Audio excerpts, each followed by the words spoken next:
Hello everyone and welcome to Cinderful Gaming. In today's video we're going to look at getting started with the forces of Minas Tirith in the Middle-earth strategy battle game, focusing around the forces from the new Rise of Angmar sourcebook. Today's video is sponsored by Gap Games, a fantastic miniature wargaming store in Queensland, Australia. They stock a wide variety of miniature wargames from all things Games Workshop to some of my personal favourites, Conquest, The Last Argument of Kings, and all things Modifius wargames as well.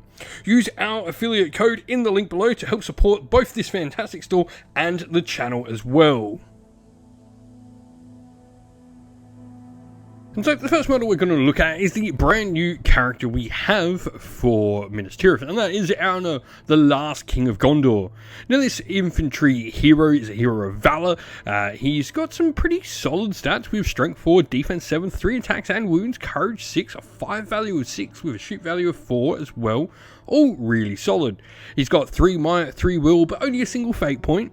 And it is equipped with heavy armor, a sword and shield, and this is pretty much the only equipment he can get when he's on foot, though he can be mounted on an armored horse and also take a lance as well for when mounted. Now he's got a bunch of heroic actions to choose from Heroic Resolve, Strike and Challenge, definitely sort of leading into that combat character that wants to lead from the front. And this is further sort of emphasised with his special rules. The first of these being a Fool's Challenge, where if Eärnur is the target of a heroic challenge, he may never choose to decline under any circumstances. Additionally, he must always charge an enemy hero model if he's able to do so.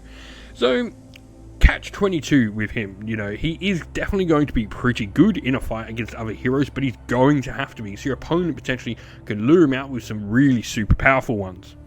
His Master Duelist ability as well means at the start of a fight involving Eärnur though, after resolving any special rules that affect a model's fight value before any heroic strikes are made, he can actually copy the fight value and increase to the fight value of any one chosen fighter that he's in that's not a monster.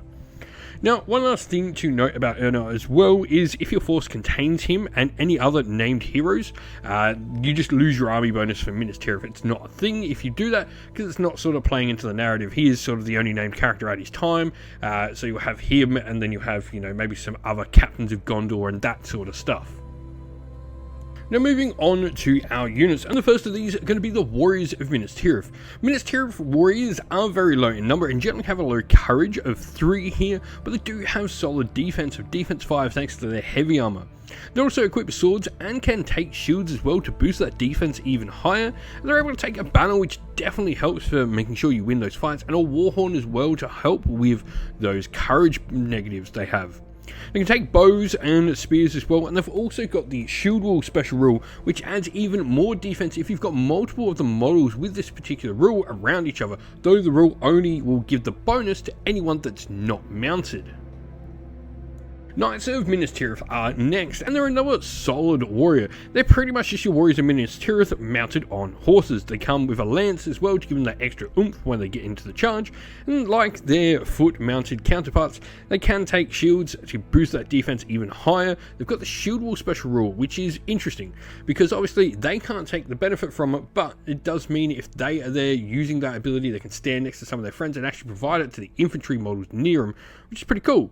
They can also take a banner as well on these models if you want to go maybe a more cavalry heavy force.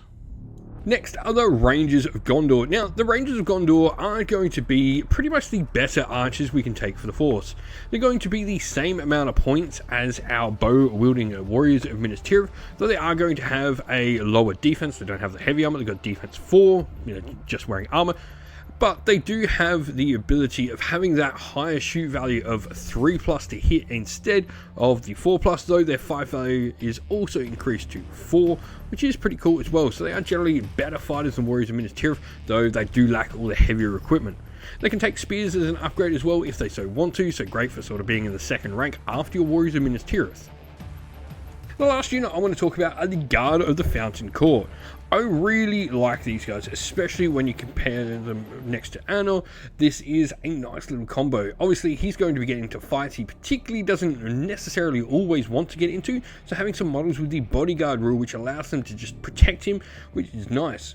They have a dagger and spear as well, and heavy armor. A defensive 6 standard is really solid. That fight value of 4 with 4+ to shoot, though they don't have any bows, so not really too much to worry about there. They can take shields as well to boost that defense to 7, which is really solid. And they can also take a banner in their models as well. This just gives you a unit that can sort of just walk around next to your characters and really protect them, but also provide quite a bit of damage dealing potential as well.